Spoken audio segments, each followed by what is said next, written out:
Welcome back to another Kray video.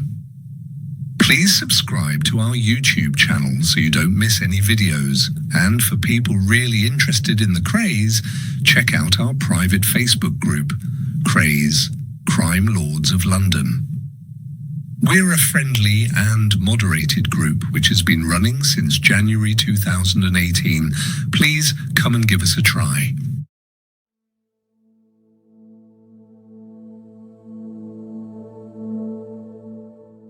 Welcome back again, guys. I could see the road from my cell. Day after day, I would gaze out, lost in thought about the horrors of yesterday and the hopeful tomorrows waiting for me on my release. I would watch the cars on that road and think of the people in them, trundling along in comfort, peace and freedom. One day, I thought, I'll be on that road. One day, I'll be free. Free to prove to my captors, my prosecutors, my friends even, what a terrible wrong I had suffered in the name of justice. At Maidstone, there is a reception area where inmates arrive and depart. One morning, I had to go there for something connected with my job in the kitchen, and I found myself staring at 4 cubicles, each with a prisoner's name on the outside. I peeked into one of them. There was a long mirror and a jacket and trousers hanging on a hook. There was also a clean white shirt, some socks, and on the floor were some shoes. The cubicles were for inmates leaving for good or for a pre-release weekend. I looked at the clothes, then at the names on the doors. One day, it will be my clothes hanging there, I thought. One day, it would be my name on the door. 2 or 3 months later, in July 1974, a prison officer told me to go to reception again. It had nothing to do with the kitchen, so I guessed it was about my pre-release weekend. A wave of excitement surged through me. I felt like a schoolboy being given an unexpected day's holiday. Sorting out the clothes I needed for my weekend was a tingling experience. Nylon socks, not coarse woolen ones, white cotton pants, not drab prison issue, a blue blazer, and neatly pressed light brown trousers. I didn't need to try them on, but I did, even the socks. Then I looked in the mirror at myself. It was an indescribable feeling, the first time in more than 6 years that I'd worn normal clothes. They told me I was being released on Friday the 23rd of August for 3 days, and I went back to my cell, walking on air. Over the next few weeks, I could think of nothing else but putting on those clothes and walking out of the door, breathing the sweet, fragrant scent of freedom. And then it was the Thursday before the Friday, and I was so excited that I felt I'd never drop off to sleep. But I did, and slept wonderfully peacefully. I was woken 20 minutes before the other prisoners so that I could get washed and shaved. I could not do it all quickly enough. I was quivering all over with excitement, like a child on Christmas Day. There are many people in prison who are not worth 2 bob, but there are others who are genuinely sincere and really care about people other than themselves. I'd struck up friendships with several people, and later that morning, as I sat around waiting to be called to reception, they came over to me. "Have a lovely weekend, Charlie. Enjoy yourself, mate. Don't do anything I wouldn't do, my old son. Don't forget to come back, Charlie." They were all pleased for me, and I didn't hide my excitement. Then someone was calling my name, and I was on my way to reception, half running to taste the freedom I'd dreamt about for over 6 years. A prison officer told me there were some people waiting outside, reporters and photographers mainly, but I couldn't care less.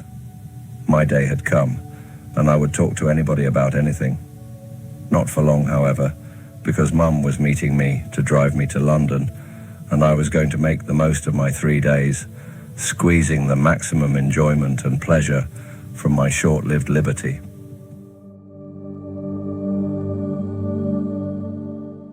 The press were great, as they always had been to me.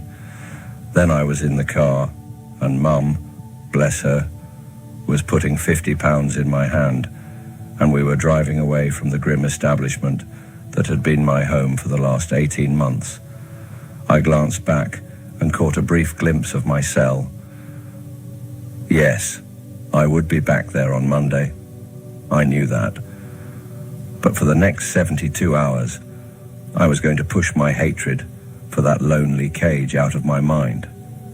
My one day had come, and I was going to think of nothing but catching up with the world that had left me behind so cruelly on 8th of May, 1968. That evening, Mum and the old man suggested going to the Blue Coat Boy pub in Bishopsgate. Just a quiet drink, they said.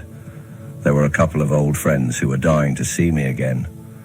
We walked into the downstairs bar and chatted to a few people. I was a little baffled. I certainly knew the people there, but only to say hello to. They were hardly old friends. But I was enjoying myself anyway, so I didn't say anything. Then Mum said casually that we ought to go upstairs where there was a bigger, more comfortable lounge, and I nearly fell over. There were not a few friends who wanted a quiet drink with me. There were over 200. Everyone I'd known down the years, it seemed, was standing there waiting for me, wanting to shake my hand and say how good it was to see me again. There was a beautiful buffet laid out. The drink was flowing, and all the time I was being taken from one person to another, exchanging a piece of news here and enjoying a bit of nostalgia there. Suddenly, around closing time, I started feeling dizzy. I'd spent more than 6 years with just a handful of people, sometimes only one or two, and the hustle and bustle and heady party atmosphere was getting to me. As if by magic, the chap who owned the pub came over and asked me to go downstairs with him. He had something important to tell me. The pub had now closed, and in the welcome tranquility of the downstairs bar, he sat me down and grinned. "I haven't got anything especially important to tell you, Charlie," he said. "Your mum saw it was all getting a bit much for you, so she asked me to get you away for a few minutes. She could see it was doing your brain in." I laughed. It was typical of Mum. She didn't miss much. After I'd got my breath back, we rejoined the fray, and the drinking, eating, laughing and joking went on until 4 a.m.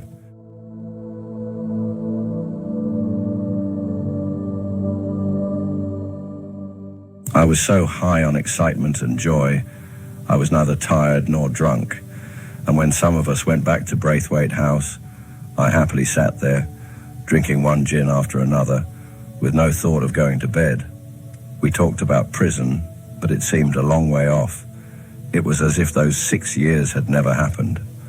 I spent the whole weekend in the East End, strolling around to see how much of the old place was still standing, and chatting to other people I'd known before I went away. They were a highly charged, emotional few days for me, and of course, they couldn't last. Before I knew it, it was Sunday night, and I was making plans to return to the prison at 10 a.m. Mum wanted to come back with me, but I did not want her to have the upset of seeing me walk back through that door again. So, around 8 a.m. the next day, it was my old mate Tommy Cowley who drove me through South London and on to the A20 to Kent. The press were there in force, not so much to record my arrival, I think, but to be on the spot if I failed to turn up. That would have been a far better story. Tommy and I sat chatting until a couple of minutes to 10. Then I walked to the gate and pressed the bell. The cameras clicked, and I forced a smile I didn't feel. "Fooled you, didn't I?" I cracked. "Bet you thought I wouldn't be back." The news hounds liked that.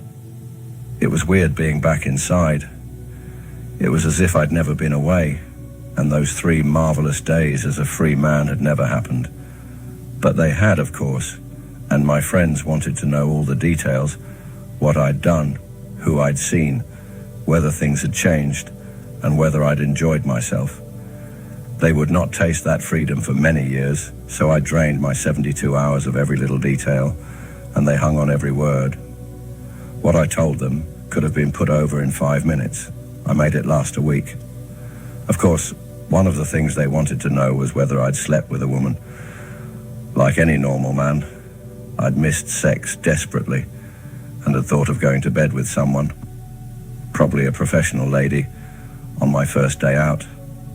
But when it came to it, so much had been arranged for me, so many people were wanting to see me, that I simply did not have time. And anyway, deep down, the only person I wanted to go to bed with was Diana, and I didn't even know where she was.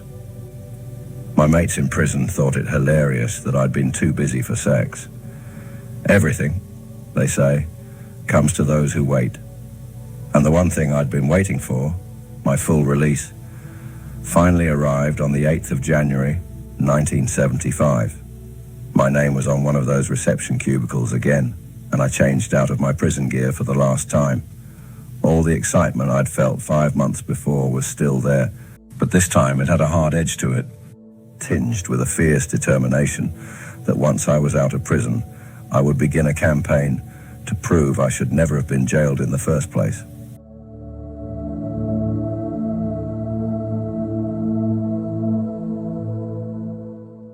Several days earlier, I'd been told that despite our divorce, Dolly had rung the prison governor asking for details of my release.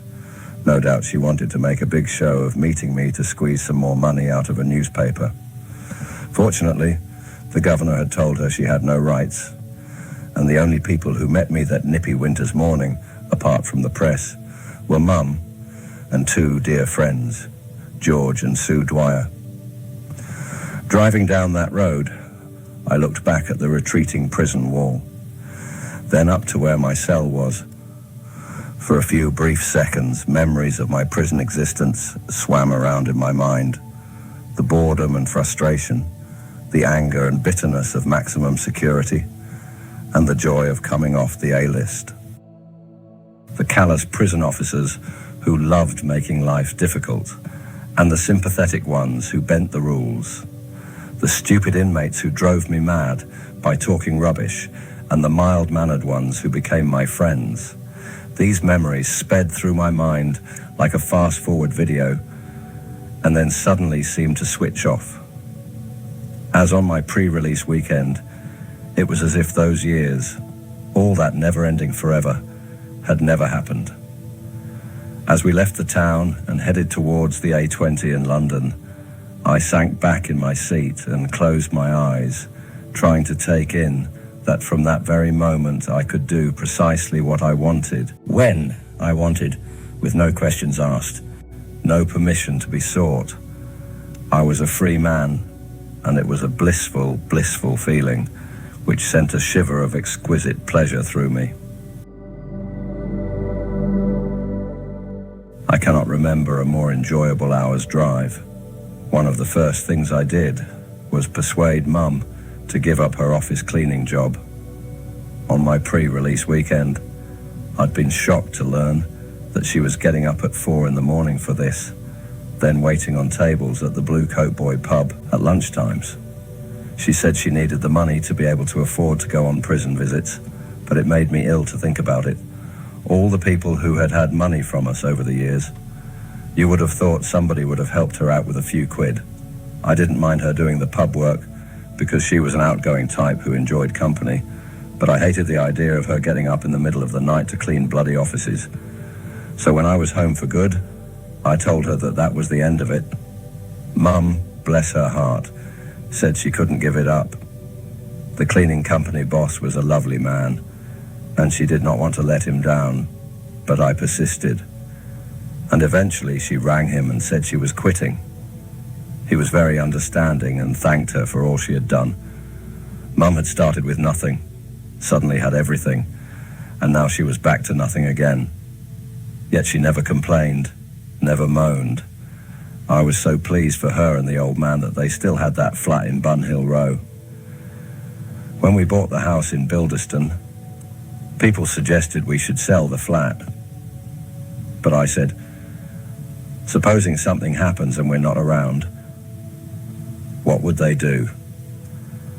Well, something did happen, and the house had to be sold.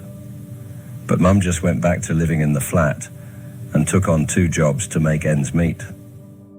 Living the high life in the West End, or on the breadline in the East End, she was still the same woman.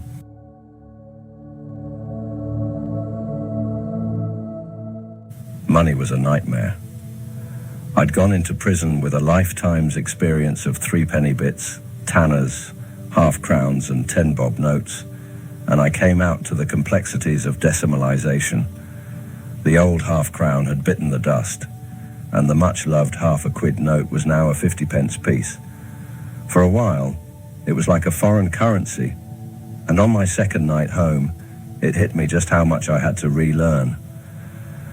I was staying with George and Sue at their home in Orpington, and while I was in the local pub, I decided to ring Gary. Without thinking too much about it, I went to the phone, but I couldn't work out how to use it. Coping with the new money was bad enough, but the phone system had changed too. I went back to George and Sue feeling pathetic. "I can't do it," I said, like a child. They fell about laughing. Once I had picked it up, I seemed to be on the phone all the time, trying to pick up the threads of my life as fast as I could. I was always flying about, always in a hurry. I couldn't bear the thought of standing still. I'd idled away nearly 7 years of my life, and I was determined to make up for lost time. For 2 weeks, I didn't think of driving, even though my license was up to date. But then, after a night at Mum's, I asked George if I could drive us back to Orpington.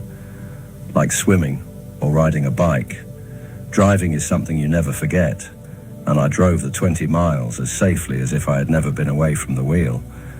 After that, I was eager to drive everywhere, but I was still in a hurry. If I needed to stop for a paper or cigarettes, I'd see a shop, then think, "I'll wait for the next one." Then I'd do the same at the next shop. It was as if I felt I'd be missing something, losing my place in the queue of life if I allowed myself to pause. The changes took a bit of getting used to.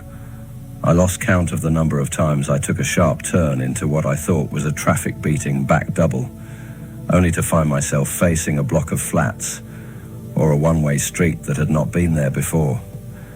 Then when I did calm down and took Shanks's pony, I'd find the traffic had increased so much that crossing the road was a major life-risking event. There were people who were wary of me because of my name, but on the whole, I found nearly everyone very friendly.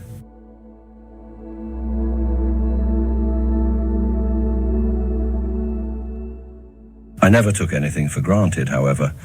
I was always on my guard. One night in the Chinbrook pub in Grove Park, South London, I was aware of a man at the next table staring. Then he said something to his wife, who looked over. It was obvious they were discussing me. I felt a bit awkward, rather like an animal in a zoo. But I ignored them and carried on chatting to George and Sue. The man continued to stare, and I began to feel uneasy. The Kray trial had affected a lot of people, and even though 7 years had passed, you couldn't be sure of people's reaction to meeting one of the convicted men. Finally, George, Sue and I got up to leave. The man got up too and walked towards me. He was about 60 but huge, about 6'6". I tensed inwardly. This is it, I thought. He's going to take a pop at me or slag me off. He certainly didn't look the type who wanted my autograph. The gentleman looked me in the eye, but instead of giving me a load of abuse or even a right-hander, he merely extended his hand and said, "I hope you don't mind me asking, but how are you?" I replied, "I'm very well, thank you." "Oh, that's good," he said. "I'm so pleased. I'd like to wish you all the very best for the future." And then he shook my hand warmly.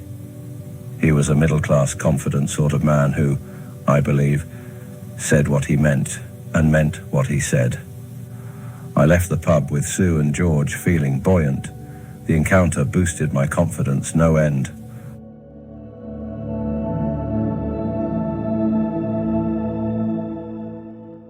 I decided I had to talk to Dolly.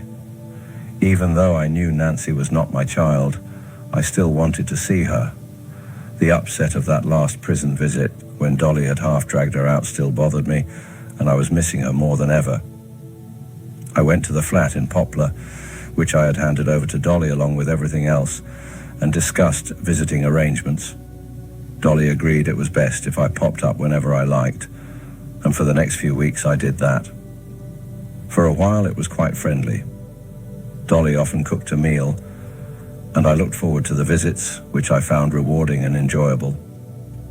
Suddenly everything changed, however. For some reason, Dolly decided she didn't want me to see Nancy anymore, and I got a summons ordering me to go to court to fight over custody. I was shocked, then angry, thinking this is all I need, court. I could not understand what it was all about. I didn't want Nancy to leave her mother and live with me. I just wanted to see her once a week or so. Surely that could be arranged without the hassle and expense of going to court. I started wondering what possible legal argument could be put forward to stop me seeing Nancy whenever I wanted. Surely Dolly wasn't going to come clean and tell the truth about Ince. When Dolly's solicitor eventually told me, I burst out laughing. "One of the points we shall be making," he said pompously, "is association." "Oh yes," I said. "And what do you mean by that exactly?" "That it is not in the child's interest to be associated with you, a convicted criminal." I laughed in the solicitor's face. Well, what a joke.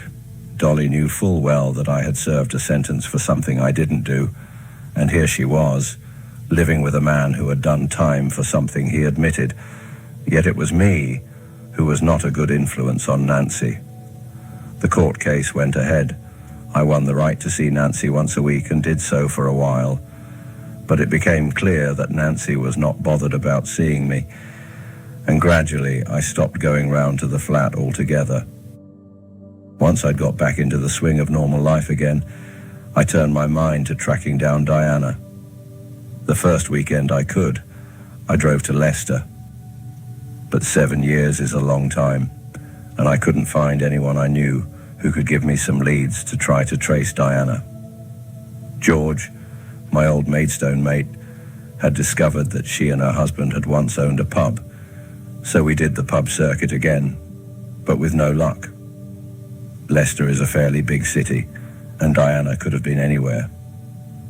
On the other hand, she may well have left the area entirely. I returned to London none the wiser. This story will continue in the next part. I hope you are enjoying hearing my side of the story. Thank you for watching. I'll see you next time.